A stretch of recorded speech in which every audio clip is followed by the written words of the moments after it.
This is Jim, and Receiving this message. We are Ken Jennings and John Roderick. We speak to you from our present, which we can only assume is your distant past, the turbulent time that was the early 21st century. Fearing the great cataclysm that will surely befall our civilization, we began this monumental reference of strange and obscure human knowledge. These recordings represent our attempt to compile and preserve wonders and esoterica that would otherwise be lost. So whether you're listening from an advanced civilization or have just reinvented the technology to decrypt our transmissions, this is our legacy to you. This is our time capsule. This is the Omnibus.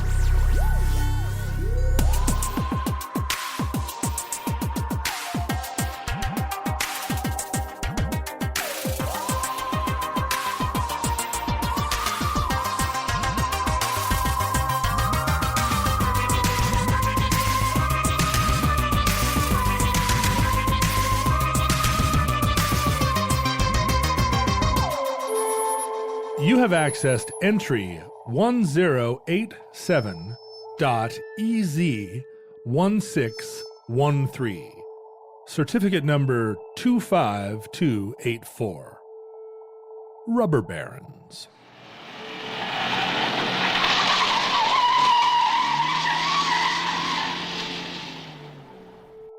Do you know who makes more tires than any other company in the world? John, have you heard this before? BF Goodrich. This company makes 380 million tires a year. That's 50% more than Michelin or Goodrich or Dunlop or anybody. Who is it? Lego. Come on. They're tires. For their little toys? Yeah, they make 380 million. They don't use as much rubber I see. as Michelin or Goodyear, but They're tiny tires. they make 380 million tiny little tires. They're the biggest tire manufacturer on earth. Huh. Interesting. But tire manufacture changed the history of the world. And in particular, it changed these previously tiny little villages in the Amazon rainforest, which for 30 years or so became the richest places on the planet. That's right. But prior to the invention of the automobile, wheels were mostly wood or were rigid, right? When did the first rubber inflatable soft bouncy tire come around? Yeah, age of the automobile. Like for years we knew about rubber, but it was a novelty. I mean, ancient Mesoamericans used rubber. The Olmecs, well, we don't know what they were actually called. We don't know what the Olmec language was. Like we call them Olmecs because that's what the Aztecs called them, and that just means rubber people. Really? As far as we know, the Olmecs were not made out of rubber. But they were famous within Mesoamerica as the people that had access to rubber. Yeah, like in some of those giant heads, you know, the giant Olmec heads. Yeah. Like I think the Simpsons have one in their basement. The heads are actually wearing helmets, and it's because they played the sport that we call, today we call it Pocketalk, but it was this Mesoamerican volleyball, racquetball type thing that they would play. You bounced a hard rubber ball off your chest? Yeah, like you'd bounce it off your hips or whatever. It was you couldn't touch it with your hand. Right. I think that's we were sort of speculating on what the rules were. But yeah, it was a 10-pound solid rubber ball that they would make with latex from rubber trees. Ouch. And this was a hugely important part of their culture. But this was also a sport in Aztecia. Yeah, this stayed popular for thousands of years. So I guess it's possible we are talking to future people who play some variant of golf or basketball or categories with human sacrifices and have no idea that it derived from something we used to do back in our day. Now, does Aztec mean the chocolate people? Is that how tribes got their names? So when you say chocolate people, do you believe that the Aztecs are made of chocolate? Like the Olmecs were big Stretch Armstrong guys, or no? But like that would have been definitely an introduction when a body met a body coming through the rye. Oh, right. You're from over there. You guys are those chocolate people. Yeah, you're the chocolate ones. You guys are the rubber ones. You're thinking of the Oompa Loompas, I think. Aztec actually means people from Aztlan. Like it just means we're the people who came from there, basically. Right. I think that was their name for themselves. But that sport it was big in Mayan culture. I've seen the courts. Yeah, and I think the Aztecs actually incorporated human sacrifice. So the game always ended with the losing team either getting beheaded or a previously chosen sacrifice being killed at halftime. It's kind of like what Vince McMahon did in the XFL, if you remember. If you remember when he used to sacrifice Division 2A athletes after every game. It was a good time. But so these rubber balls had a lot of value, or I mean, did they use rubber in other ways other than for this? I think we have evidence that sport? they would, it's a wet climate. I think we have evidence that they would waterproof their clothing. Oh. And when rubber did become known in the West, in Europe, it was thought of as a novelty. Like Mr. Macintosh invented raincoats by, soaking cloth in latex that he imported from South America, but it wasn't big business. In 1770, the scientist Joseph Priestley, same guy credited with discovering oxygen, Pretty important discovery. Good job. Nobody breathed until 1770. So thank you very much, Joseph.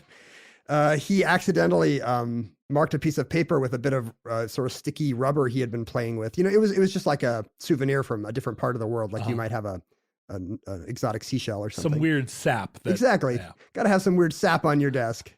And he accidentally rubbed it on a piece of paper and the pencil came up. And he was the one who coined the word rubber because he realized if you rubbed stuff with it, it was an eraser. Wow. So yeah, the same guy discovered oxygen and the eraser. Anytime you breathe or make a mistake, you can thank Joseph Priestley. But it didn't become a staple of industry because it was not the kind of tough, durable rubber we imagine today. It was a sticky bit of tree gum. Mm-hmm. It would be like somebody having a piece of maple sap on their desk and accidentally having it fall on a pancake and discovering maple syrup. Like, there was no multi-billion-dollar market for it. And rubber is a substance kind of like water in that, depending on its temperature, like at room temperature, it's sort of sticky but holds together. If you heat it up a little bit, it becomes kind of viscous. And if you cool it down just a little bit, it becomes like rigid and hard. Yeah, and the game changer was vulcanization. In 1839, several people, including Charles Goodyear in the United States, discovered that you can heat this kind of viscous sticky rubber with sulfur and it suddenly becomes very durable. Oh. And that made people excited because the Industrial Revolution was underway. And when people had parts of machinery that needed to expand or contract or needed to be, muffled in some kind of way, you know what they would use? They would use leather because they didn't have rubber hoses and gaskets and seals. So all these machines had layers of leather on them, which you can imagine is not the ideal material for that. Right. So Charles Goodyear discovering how to vulcanize rubber into something hard and durable suddenly created a market for it. You could make machine parts out of it. You could make gloves and shoe soles.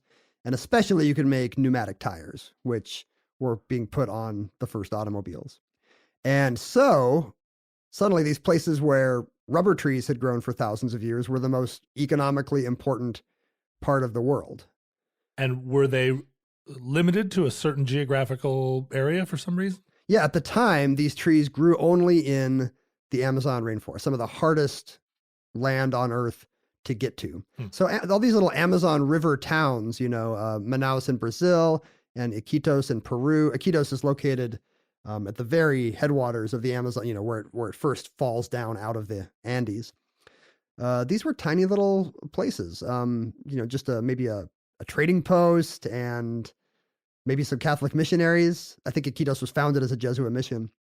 Iquitos had 300 people in 1860 before the world discovered rubber trees. And 20 years later, it had 20,000 people. Whoa. And not just any people. It was a bustling and affluent metropolis. Well, sure. It's a gold rush town. And we've seen in the North America, the gold rush towns. I mean, San Francisco's one, right? It was a gold rush town, except the gold in this case it's not gold or black gold. It's, I don't know, what do you call it? Springy gold. Yeah, springy gold. That's right. Sticky gold. Amazon tea. Because it came from the trees. So Manaus, within 20 years, became this futuristic science fiction utopia in the middle of the jungle that had electricity and streetlights and sewers and piped gas and telephones and miles of electric trolley. And this is a time when plenty of Latin American capital cities did not have that. Right. And here's this little jungle town that has all the modern amenities, and it's because of all this money pouring in. It's the Butte, Montana of the Amazon rainforest. Right. And all the merchants that got to the routes first have incredible mansions with tiles that have been brought in from Seville, and they go around town with their bejeweled mistresses, lighting cigars with $100 bills.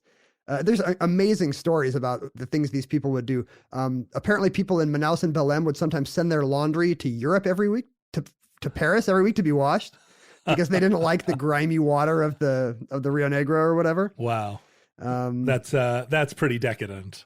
Right. That's something you do just to show off, right? I admire a little bit of decadence, but it would seem like you'd need 50 separate changes of clothes to be in rotation, because it would just take that long to get to Paris and back. Sure. It's going to take, a month to get there and a month back?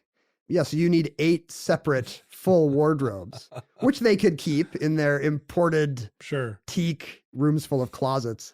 What was the harvesting of rubber somehow mechanized or industrialized at this time, or was it still people getting maple syrup in Vermont? Was it just a bunch of folks out there with buckets? It's essentially folks out there with, in this case, baskets, I think, woven baskets.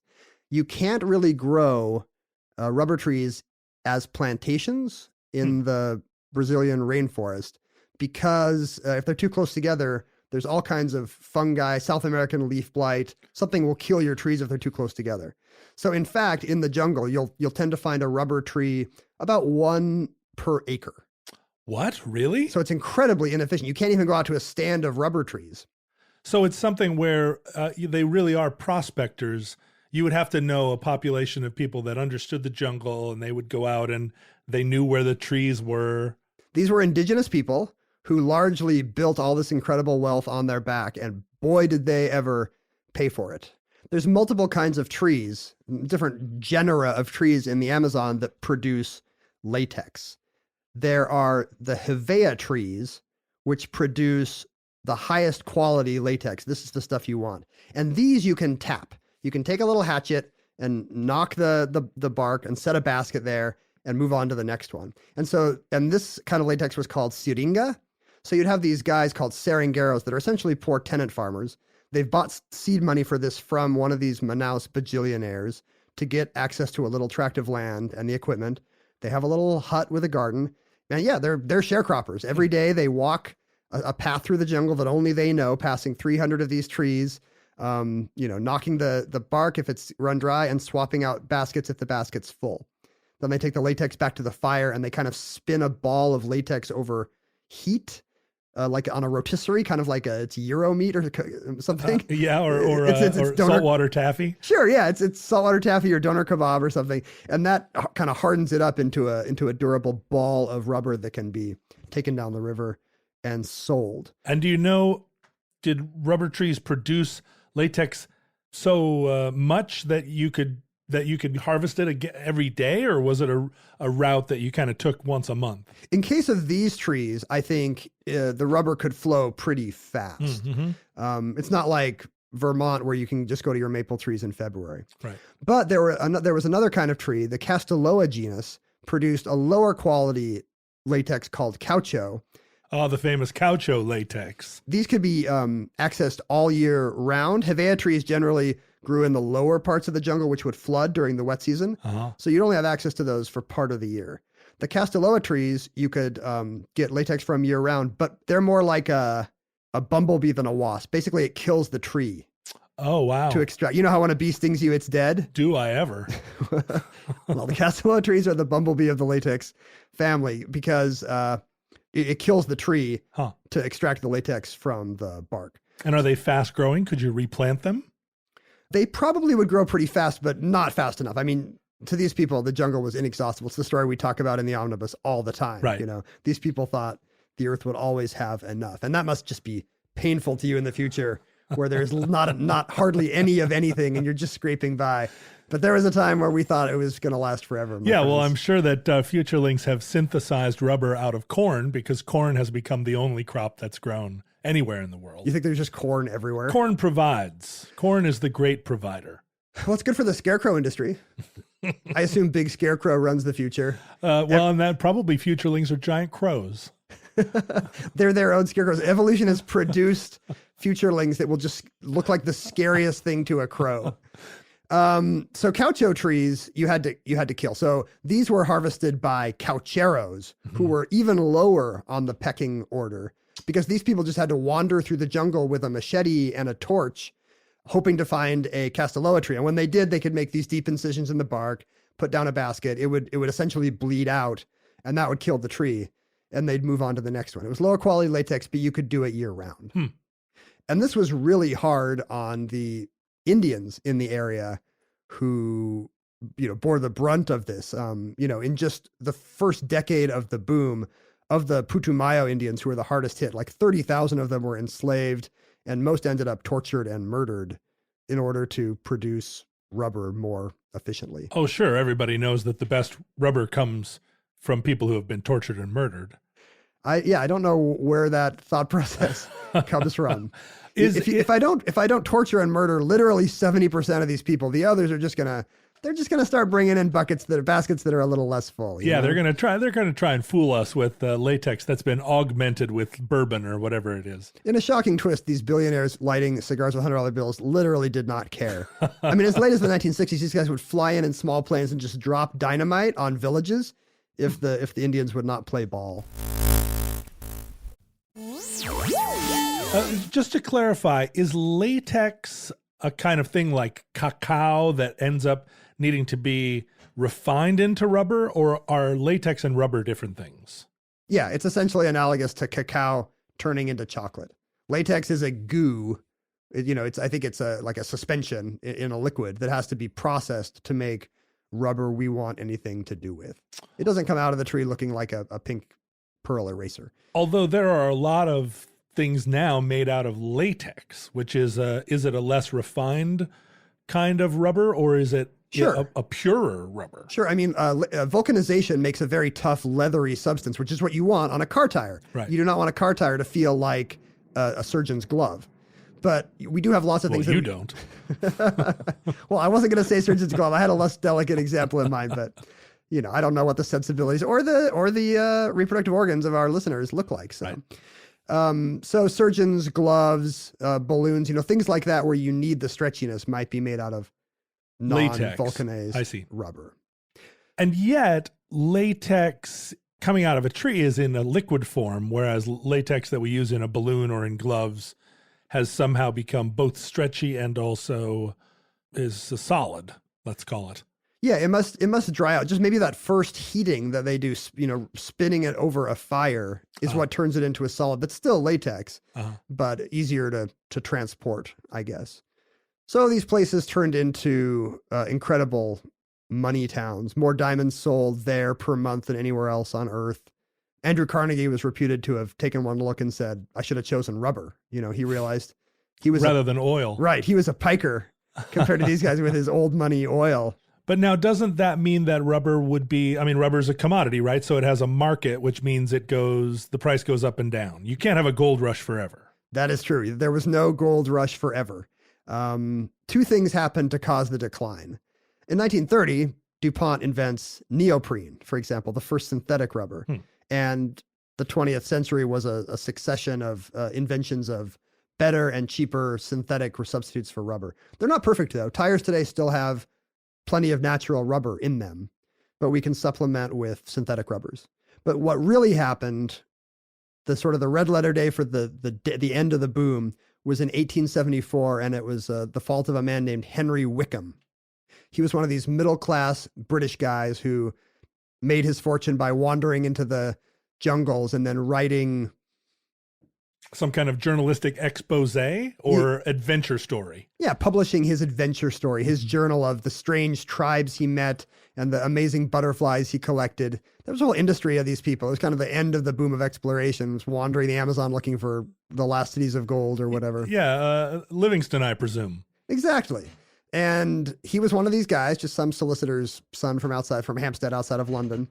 But he's not a rule follower. You'll like him, John. Oh boy, a rebel, huh? I feel like you despise rule followers like me, firstborn children like me. Is he a rebel just for kicks now? He is not a rebel just for kicks. He did very well by his rebellion. He obtained an export license to bring rubber seeds, or to bring botanical material out of Brazil for research purposes. Oh. And Brazil, as you might imagine, was keeping a pretty close eye on its rubber seeds. They wanted to make sure they kept their monopoly up. Sure, but how do you keep a guy from grabbing some rubber seeds and sneaking them out in his pockets? He did not grab just a few. He, with his export license in hand, telling them he was, just going to study them in a lab somewhere. He took 70,000 rubber seeds from the Amazon basin, returned them to Kew Gardens outside London, which you can still visit today. These giant Victorian hothouses where you can see banana plants and coffee plants and stuff in the Queen's Arboretum. And tried to plant them. And they eventually got 2,400 of them to sprout. They figured out how to do it. In the United Kingdom. In a hothouse outside London, at Kew. And they realized, at the time, there was no shortage of tropical forest in the British Empire. Right. All of Africa and Asia. Southeast Asia, Singapore, India, Malaya. And so what they did was they sent these saplings out to Southeast Asia, planted massive slashed and burned just millions of acres of virgin rainforest and planted rubber plantations. Is this British East India Company or is it some other enterprise? The British East India Company actually went defunct in 1874, the same year that Wickham did his great seed heist. Aha, they just missed it. Isn't it great to imagine him with like 10 Confederates? One of them is shutting down the electronic eyes and somebody else is a beautiful woman distracting the guards. Yeah, the great seed heist of 1874. So this was actually a British government agency he was dealing with. This was the India office or whatever that was. Right. Trying to get the local economy booming. The Raj. Yes, it was the Raj. And it worked great. Within a few years, because there was no South American leaf blight. Oh, so they could they could plant them in rows. They could plant plantations. endless rows of rubber trees as far as the eye could see, and care for them much more efficiently than some guy with his reed basket wandering through the woods whistling a cheery Peruvian folk song. And they wouldn't possibly have the Simon and Garfunkel one. They wouldn't have yearly floods, so they could use them year round.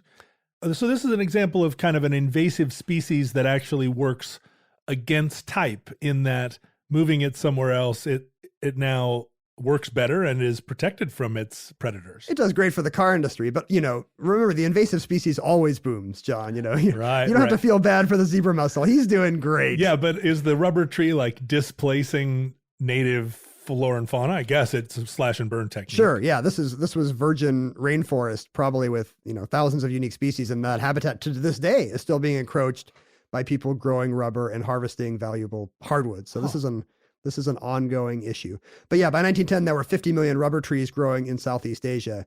And that was ball game for these boom towns on the Amazon. They snookered the Brazilians and the Peruvians. And think about it, like just a decade earlier, Manaus had built, Manaus was the Paris des Tropiques, the Paris of the tropics. They had built an opera house with 4 levels of Corinthian columns with all this beautiful imported materials. They had brought white Carrara marble from Italy and wrought iron and porcelain from England. The thing had 19 chandeliers. The only local stuff was the rubber that they put on the cobblestones outside the opera house. So that if somebody arrived late in their coach, they could arrive quietly. Yeah, they wouldn't clatter and interrupt Don Giovanni or whatever. They booked Caruso to open the place. This little tiny town that had barely existed 10 years before. I wonder what the travel was like up the river. I mean, it sounds like a very Fitzcarraldo kind of situation to get from, well, certainly just to get to Brazil would have been quite a passage, but then up the Amazon, I mean, that's still quite an adventure. Sure. Who else made bank were the steamboat companies and owners, because the steamboats carried the rubber up and down, but they also could function as anything. Like a lot of the brothels were steamboats, for example. So if you were interested in going into the import-export business and owning a brothel, all you needed was one steamboat. It was super easy at the time. And you mentioned Fitzcarraldo, which is the Werner Herzog movie. That's based on a real guy. There really was this Irish, Spaniard, Peruvian billionaire who realized, if I could just drag a boat between this branch of this river to that branch of that river, I could get to all this unharvested rubber and make my millions. And famously, Herzog actually did make the natives drag a boat over this hill. Right. He didn't want to use models. He wanted to actually accomplish the feat. I want realism, John. There must be realism. And I think to this day, it's a very controversial shoot because not all the Indians were fans. Right. Right, but they were used to being enslaved and exploited. Well, that's what's interesting. A lot of these uncontacted tribes in the Amazon to this day, previously we've put the Sentinelese in the omnibus, but there are borderline uncontacted tribes. There are 100 or more than 100 in the world today. And many in the Amazon basin. But what's interesting is that a lot of these uncontacted tribes were the same ones that were victimized by the rubber barons back in the 1890s. So they resumed a state of uncontactedness. I don't know. Are you allowed to retake up your virginity, I guess? I mean, I guess you go back and say, let's forget this chapter in our histories and just... Well, that's what it was. They were exposed to progress, and progress was terrible. It was literally the worst thing you could imagine. And when they could, they slipped off between the branches and found some quiet part of the forest and said, never again. Huh. And so that's why you have these uncontacted tribes. They're not just introverts or bad sports. Right. They're traumatized. Like the Sentinelese. They've had contact and they want nothing to do with it. Yeah, they're a walking PTSD tribe, basically. They've seen both versions, and you know what? We're just going to stick with the loincloths and the poison darts. We're good. So there's a crash in the rubber market, or at least the rubber market is now controlled by the British Empire, who's, thank goodness for them. They're white man's burden out there, civilizing the world. But so what happens to these beautiful cities or these wonderful opera houses? Manaus still has an amazing opera house. Iquitos still has kind of a customs house made of wrought iron that, in some accounts, Gustav Eiffel actually designed. Huh. I mean, these are still busy river towns today, because the Amazon River is still, it's the world's longest river, and it pours enough water into the Atlantic that it's fresh water for 10 or 20 miles out or whatever it is. Well, and my understanding is that this whole process then is what ended up connecting South America east to west, right? From the Bolivian side, they were also trying to harvest rubber, and eventually somewhere up there in the Andes, they met at the headwaters and made some kind of truce. That is true. What's interesting? This is on a different subject because it's millions of years before, but did you know that the Amazon used to run the other way? To the Pacific? Yeah, the Amazon used to run down into this lowland trough before the Andes rose up. The same process that was pushing up the Andes was, I guess, pushing down the other plate. So it was this giant rift valley running down the middle of South America, and the Amazon would just run from the Atlantic down into this river valley. It was essentially the same river, but the other way. Huh. Then the Andes get lifted up, and the river not one day, but it's fun to imagine that the Amazon suddenly one day it just gets a little higher. And somebody on a boat is like, whoa, wait, we're going back. But there have been border disputes between Bolivia and Brazil, even into recent memory. Sure. Multiple wars have been fought over access to the Pacific and, access to the rubber and the riches of the Amazon. But also I think there was a situation where Bolivia actually traded land with Brazil, because the Brazilians wanted the rubber, but the Bolivians wanted access to the railroads that were being built up the Amazon to speed transportation so that it wasn't dependent on the river. Oh, that's interesting. And that is what sped the completion of the Trans-South American Highway, which now runs that entire distance. Which is elsewhere in the omnibus.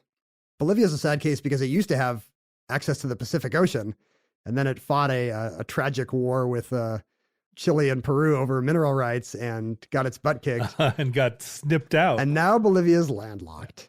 It's a sad story. Well, so let me jump ahead a little bit. So there was the market for rubber collapsed, but during World War II, rubber was like a major, not just worldwide commodity, but it was a strategic resource. Sure. I mean, Japan was controlling more and more of those former plantations, and suddenly the Allies were seeing maybe 90% of the world's rubber supply shut off to them. And so there were rubber drives at home. People were dragging their old tires down to get turned into, I don't know, Jeep tires or tank treads or whatever you need. Well, if you think about World War II era war making technology, there's rubber everywhere. You've got your pilots' oxygen masks, and you've got your Jeep tires, but also all the shock absorbers. And I mean, can you imagine all the little teeny rubber grommets that are in a battleship? The Admiral's probably got one of those little stress balls. Little stress balls. He's squeezing that. He's going to need that. All of the erasers alone in running a giant bureaucracy like the 1940s Pentagon, you'd need a lot of rubber. If you add up all the eraser shavings lost during World War II, it's the size of... Yeah, a rubber ball the size of the moon. Well, and think also the Germans. I mean, they did a lot of writing and erasing and writing and erasing. Yeah, luckily they had plenty of history to erase towards the end of the war. But luckily they had access to all of Japan's rubber, so it worked out for them. In a little bit before, in 1927, Henry Ford decided that he did not want to be at the mercy of these Southeast Asian rubber tycoons. And so he decided he was going to create a vertical for the Ford Motor Company where he would have his own supply chain and he would make his own tires. And so back to Brazil. Yeah. Teddy Roosevelt had just come back from the Amazon and he told Henry Ford, it's amazing down there. You got to go check it out. And Henry Ford was just delighted by this idea that he could start his own rubber plantation back like it was in the boom days. Isn't there actually a town in South America called Forditania or something? Very close. Fordlandia. No. Fordlandia. Not really Fordlandia. He founds the little town of Fordlandia, which is hilarious because it's his idea of what a factory town should be. It's a little Midwestern village with a water tower in the middle, like you're in Peoria, Illinois or something. Ames, Iowa. Right. But it's plopped down in the middle of the jungle. It's the Dharma Project, essentially. And so he tries to create this labor force and these rubber plantations out of this little town he makes, and it does not go well. His idea for the town is so fixed that he becomes very inflexible. He doesn't allow alcohol. The employees don't like that. Weird to think that Henry Ford would be inflexible. Well, look at this. He had a specific menu he wanted all the people to eat. It was very heavy on oatmeal, corn, whole wheat, canned peaches. And people were not happy about this, although I don't know why. I mean, canned peaches. Who doesn't like a canned peach? Put in some oatmeal and you got yourself a cobbler going. Right. Right. Good eating. I mean, vertical integration, was that a big part of the Ford Motor Company's success? I feel like he's inventing it right here. I mean, I can't think of any other cases where did Ford buy steel mills? I don't think he did. No. I mean, really all he did was apply the interchangeable parts things from weapons manufacturer to a car and got very lucky. Well, and this ties in with our earlier program about lead additives in fuel, right? That was a General Motors project as part of their desire to have a monopoly on fuel that reduced engine knocking. That's exactly true. I forgot about that they wanted to run gas stations too. Right. But it never happened, right? The car companies never ran gas stations? No, but they had an interest and maybe even a controlling interest. It's funny to think about verticals that don't exist anymore. Like the movie studios used to own all the theaters. Yeah. In fact, here in Seattle, we had a lot of theaters that were purpose built by studios in order to preview their films. That's why a lot of big cities have a Paramount theater like we do here in Seattle. United Artists. It's because that's where the Paramount Pictures sent their movies, but it doesn't exist anymore. Anyway, the people would grudgingly eat their peach cobbler, but it was a bridge too far when he switched to cafeteria style dining. And that actually led to a big labor riot in Fordlandia. But the real problem was, as you might imagine, planting a rubber plantation in Brazil doesn't work. And nobody apparently had told Henry Ford this. Oh, the leaf rot got him. All the caterpillars and the fungi, the South American leaf blight, just killed all his rubber plants. And he had to shut the place down. Because he wasn't hearing it. People probably did tell him, and he was like, harumph. you harumph, can't, he said. No blight can affect Henry Ford.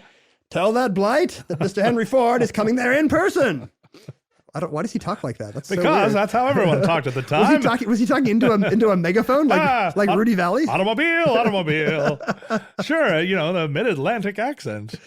So to this day, there are in the middle of the Brazilian jungle this little these rows and rows of American style bungalows and little red fire hydrants and the whole thing. Wow! But now they're covered in vines and the Ford logo is no longer visible. That's phenomenal. I've been saying "wow" a lot in this program, and it's because I'm learning an awful lot. I think you speak for our future listeners when you say wow. That, they really feel that. Yeah, that's probably a catchphrase in their culture. Sure, it's just like the Wild Stallions, except instead of be excellent to each other, it's me saying wow, in a sort of nonplussed fashion. All right, future listeners, now's the time when the show kind of ends and you all sort of chant, wow, wow, wow, over your omnibus altars.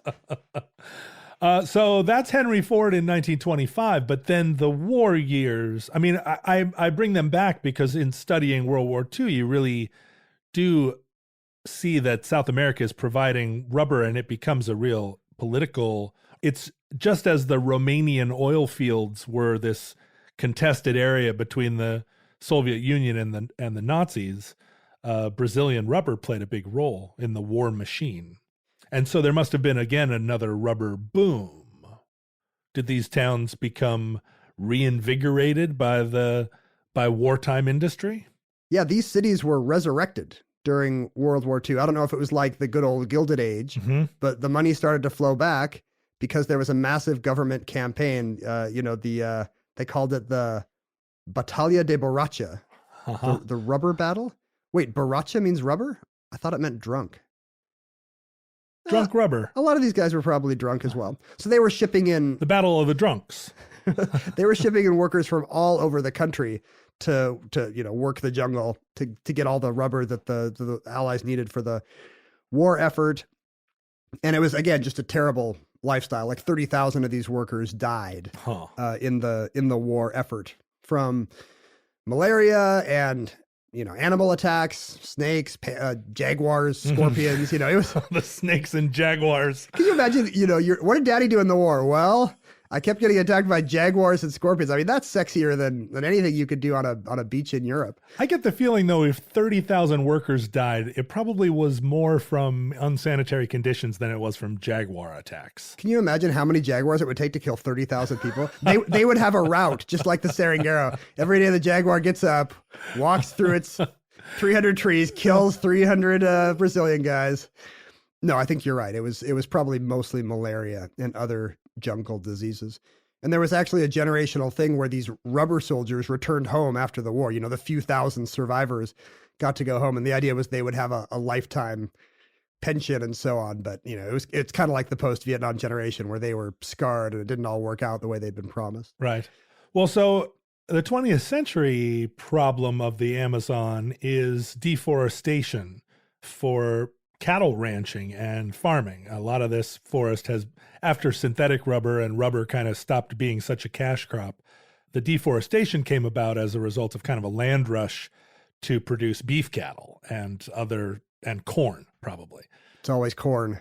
But my understanding now is that there's a resurgence of craft rubber farming, and the Brazilian government is using it as an environmental program to discourage slash and burn farming techniques and saying to the residents, we will pay you to keep this land forested and to harvest rubber in small quantities.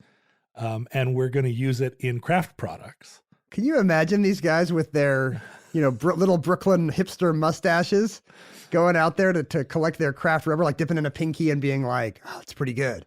Well, so there's a company called Natex, which is the only company in the world that makes condoms from wild rubber. And as it passed through the intestines of a civet. That's the only thing I want on me. So currently Natex is paying, it's kind of like the coffee companies that have sustainable coffee culture, where they pay these individual Juan Valdez's to produce organic coffee for them instead of paying these big coffee corporations. Right. Natex now is paying individual families, like there are 700 families making this artisanal rubber.